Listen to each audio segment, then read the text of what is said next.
أعوذ بالله من الشيطان الرجيم بسم الله الرحمن الرحيم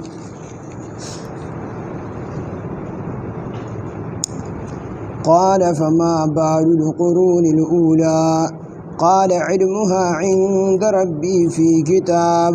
لا يضل ربي ولا ينسى الذي جعل لكم الأرض مهدا وسلك لكم فيها سبلا وأنزل من السماء ماء فأخرجنا به أزواجا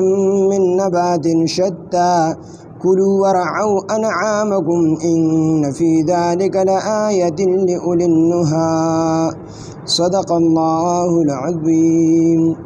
رب اشرح لي صدري ويسر لي أمري واحلل عقدة من لساني يفقهوا قولي رب زدني علما سبحانك لا علم لنا إلا ما علمتنا إنك أنت العليم الحكيم سورة طه شپاڑسم سپارہ آیات نمبر 51 قال فما بال القرون الأولى حضرت موسیٰ علیہ السلام چکل فرعون تلاړو هارون علیہ السلام ورسرو دعوت ورکو او بیا ورته وی چې بنی اسرائیل زما سره خوشی کا او دی بنی اسرائیل باندې ظلم مکوا مونږ د الله تعالی دواړه پیغمبران راغلیو ته په واضح نه سره او بیا ورته دوی چې کو څوک چې ایمان وروړي والسلام علی من اتبع الهدى چا چې د هدایت تابعداري وکړي نو هغه ته سلامتیا وي ان قد اوحي الینا او په تحقیق سره مونږ ته وحی کړی شوی دا چې ان العذاب علی من کذب وتولى چې بشک عذاب په هغه چا باندې وي چا چې د حق ته نسبت د دروغ وکړو او مخې واړو چې کله فرعون دا خبره واورېده موسی علیه السلام نه ډایرکټ سوال وکړو سوال په داسې انداز باندې وکړو د دې دپاره دا سوال کوو چې موسی علیه السلام د دې جواب راکړي نو دا خلک به د ده نه نور متنفره شي دا خلک به نور نفرت پیدا شي د خلکو سوال یې څه وکړو سوال یې د موسی علیه السلام نه وکړو چې قال فما بال القرون الاولى ته چې وایې په مخکنو خلکو باندې چې چا د حق نه مخ واړو د پیغمبر خبره اونه منله نو دله به الله تعالی عذاب ورکوي نو ورته وي چې د مخکنو خلکو په باره کې د څه خیال دی کوم چې زموږ نه مخکې تیر شوي دي نو یو مطلب یې خدا دی چې مخکنو کې خلک داسې تیر شوي دي چې په هغې باندې الله تعالی عذابونه نه دي راوستی څه خلک پکې داسې تیر شوي دي دنیا کې ورته الله تعالی څه نه دي ویلی نو موسی علیه السلام د هغې جواب ورکو چې الله تعالی ورته دنیا کې څه نه دي ویلي خو دا مطلب نه دی چې الله تعالی به آخرت کې څه نه دي دویم دا چې د فرعون دا سوال له دې دپاره کو چې قال فما بال القرون الاولى چې مخکني خلک هم ډېر په توحید باندې نو پاتې شوي یعنې ډېر خلک داسې وو چې هغې چې کوم دی په بت پرستۍ او شرک کې چې کوم دی مبتلا وو نو د هغې په باره کې څه وایي نو که موسی علیه السلام ورته چې دا ټول دوزخیان دي د ده مطلب خدا د فرعون چې موسی علیه السلام بوځي دا ټول دوزخیان دي نو زه به ورته چې وګورئ دا ګوره دا څنګه پیغمبر دی ته خو ټولو خلکو ته دوزخیان وي نو دا خلک به متنافره شي زه به خلکو ته هم چې یوازې دې ما ته چې کوم دی کافر نه وي او ما ته جهنمي نه وي بلکې دې ټولو خلکو ته مخکې چې څومره مشران زموږ تېر شوي دي دې ټولو ته دې دوزخیان وي نو موسی علیه السلام نه چې کله دا سوال وکړو موسی علیه السلام هم موسی علیه السلام هغه هم پیغمبر و هغه د سوال جواب په داسې انداز سره ورکړو چې د دعوت ورکړو حق هم ادا کړو او حق وینا یې وکړله او په داسې انداز باندې وکړله چې خلکو په نظر کې چې کوم دی حضرت موسی علیه السلام نه خلک متنفر هم نشو هغه جواب څه ورکړو قال فما بال القرون الاولى قال د فرعون ویل فما بال القرون الاولى او څه حال دی د مخکنو امتو پیړو د مخکنو امتونو د مخکنو خلکو څه حال قال نو موسی علیه السلام ورته وفرمیل علمها عند ربي في كتاب دا غي علم زما د رب سره کوم دی په کتاب کې دی زما د رب په کتاب کې دی یعنې دا علم زما د رب سره دی لا یضل زما رب داسې دی چې لا یضل نه خطا کېږي رب زما ولا ینسا او نه د هغه نه یېرېږي نه خطایي کوي چې یو کس د عذاب مستحق نه دی په غلطۍ هغه ته عذاب ورکړي نه چې چا غلطي کړې ده چا شرک کړی دی چا بت پرستي کړې ده هغه ته به سزا میلاویږي کومو خلکو چې ایمان راوړی دی نیک عمل دنیا کې کړی دی هغه ته الله تعالی عذاب نه ورکوي نو زما رب داسې نه دی چې هغه د یو په ځای باندې بل عذاب ورکوي غلطي نه کوي د غلطۍ نه پاک دی ولا ینسا او یېره هم په الله تعالی باندې نه راځي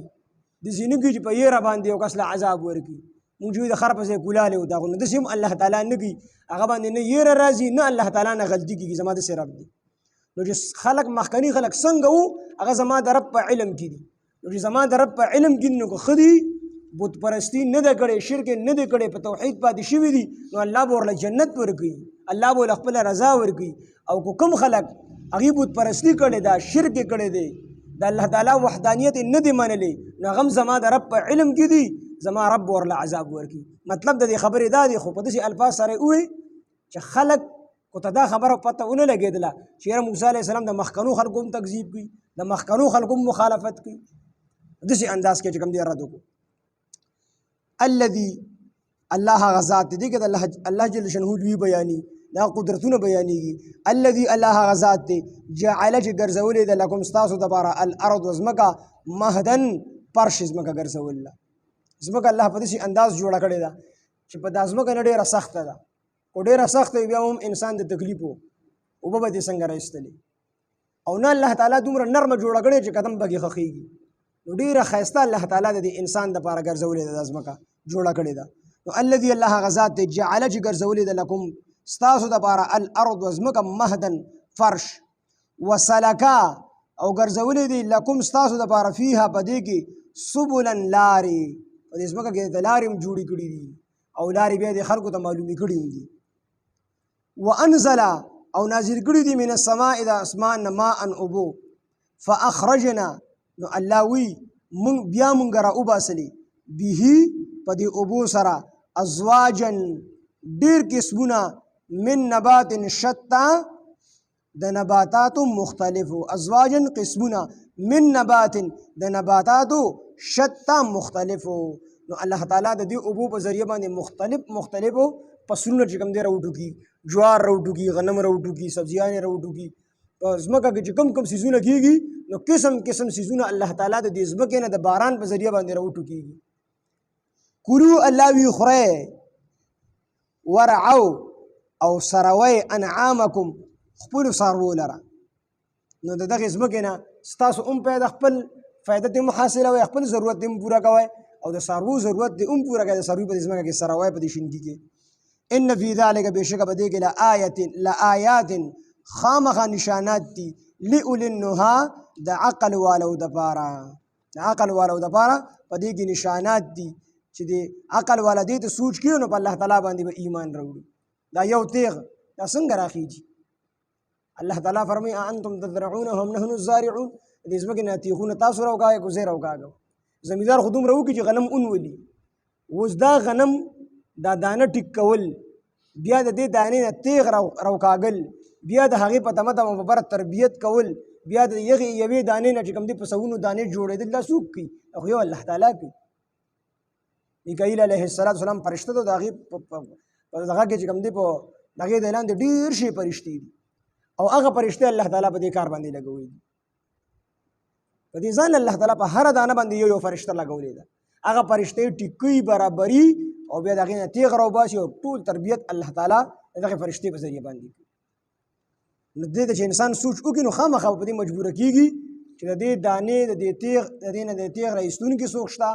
دغه رنګې بیا دا چې کوم دی د دې دانې تربیت کوونکي څوک شته دی او د دې غټونکي څوک شته دی نو خامخا په دې مجبوره کېږي ایمان به راوړي قال فرعون وویل فما بال القرون الاولى او څه حال دی د مخکنو خلکو د مخکنو امتونو چې کوم په کفر باندې مړه دي قال نو موسی علیه السلام ورته وفرمیل علمها علم د هغوی عند ربي زما د رب سره دی فی کتاب په کتاب کې یعنی لوح محفوظ کې هر څه لیکل شوي دي لا یضل نه غلطي کی ربي رب زما ولا ینسا او نه به هېره راځي نه دې هېرېږي الذي الله هغه ذات دی جعل لكم الارض چې ګرځولې ده ستاسو دپاره ځمکه مهدن فرش وسلکا او ګرځولې ده لکم ستاسو دپاره فیها په دې ځمکه کې سبلا لارې وانزل او نازل کړي دي من السماء د اسمان نه ماء اوبو فاخرجنا بیا موږ راوباسلې به په دې اوبو سره ازواجا قسمونه من نبات د نباتاتو شتا مختلف کلو خورئ ورعو او سروئ انعامکم خپل څاروي ان فی ذلک بېشکه په دې کې لآیات خامخا نښې دي لأولی النهی دا عقل مندو د پاره سبحان الله بحمده سبحانك اللهم اشهد ان لا اله الا انت نستغفرك ونتوب اليك سبحان ربك رب العزه عما يصفون وسلام على المرسلين والحمد لله